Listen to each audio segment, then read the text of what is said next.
This is all the food we got. So eat slow. There's no more after this. Уходи, за собой закрой.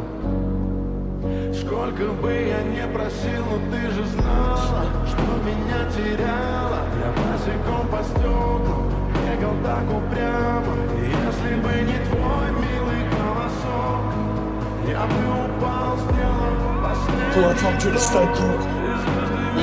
You still have some food. You gotta give me some.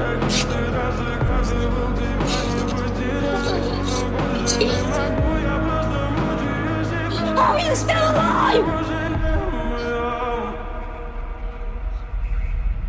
You ate your own leg? You gave me all the food.